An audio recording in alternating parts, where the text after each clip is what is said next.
He said I was in a British military hospital. But the doctor had a Greek accent. They hire locally. Easier to trust them. Tekeli is also home to Greek Cypriots, after all. What about the Turks? They haven't returned to the south. Not yet. The Cyprus dispute is still a long way from resolved. The country is just as split as it was in '74. Turkish Cypriots in the north, Greek Cypriots in the south. Between them, the Green Line, the UN established. And Tekeli sits right on top of it. It does. Part of the buffer zone between the two groups. Another reason it was the perfect place to hide you. Easy to spot any outsiders snooping around. So how do things stand? Now, last year, the Turks declared that the Turkish Republic of Northern Cyprus is an independent state, though it's only Turkey that recognizes it. In the past, the Greeks and Turks lived side by side in the same villages. There are reasons to fight. Those came from the outside. Greece, Turkey, Britain, America, they all had their own stake in pitting the two sides against each other. But once you spark something like this, it's impossible to control. Both sides build up grudges like debt, without the foresight to see that each act of revenge just fans the flames. And then it's too late for other nations to rush in with peace talks. The embers keep on smoldering. Each nation's arrogance only breeds anarchy. The world is paralyzed by this hunger for revenge. Cyprus is no different.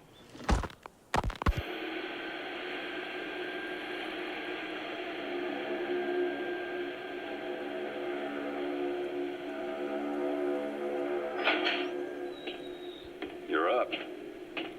We're changing ships? We can't go sailing the Suez in a whaler.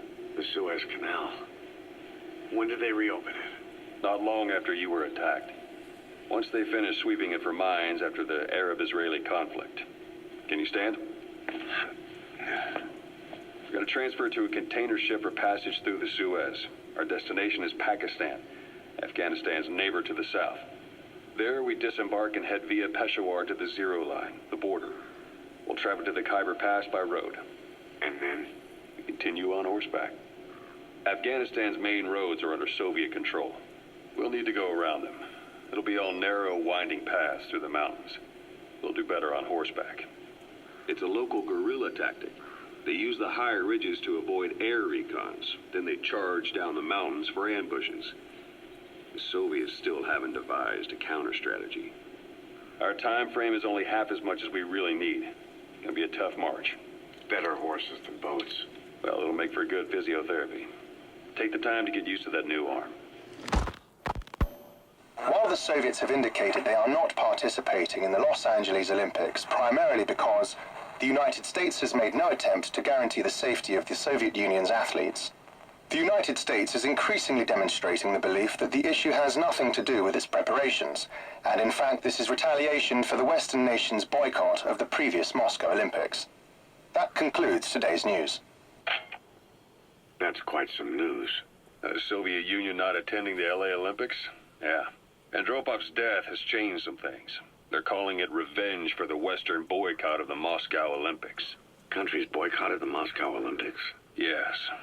In protest of the Soviet Union's invasion of Afghanistan. Over 50 countries were absent. It's too bad I didn't get to see Yamashita's judo. When the 40th Army crossed the Amu River 4 years ago, détente went right out the window. The U.S. Congress chose not to ratify SALT II, and Reagan's hardline politics won him the presidency in a landslide. According to him, the Soviet Union's an evil empire. A second Cold War. And there's been no end to regional conflicts and civil wars. Lebanon, the Falklands, Grenada, Iran, Iraq. The story never changes. Egypt and Israel did sign a peace treaty. But then the driving force on the Egyptian side, President Sadat, was assassinated afterward. Apparently his actions were considered a betrayal of his fellow Arabs. Islamic extremists? Yes. Fundamentalist extremists have been responsible for some bold acts of terrorism in recent years. We've had extremist students in Iran take U.S. embassy workers hostage, and suicide bombings in Lebanon. Over 300 foreign soldiers stationed there have been killed. The countries have yet to develop an effective means of dealing with terrorism. Afraid of losing their own men, they've pulled their forces out, handing private forces a golden opportunity. Private forces. Small armies with no national affiliation, working for the highest bidder. That's right, they got the idea from you. After Mother Base went down, they began spreading to meet the soaring demand. Miller's organization is just one of many PFs now. The entire world is after you. But at the same time, it needs you too.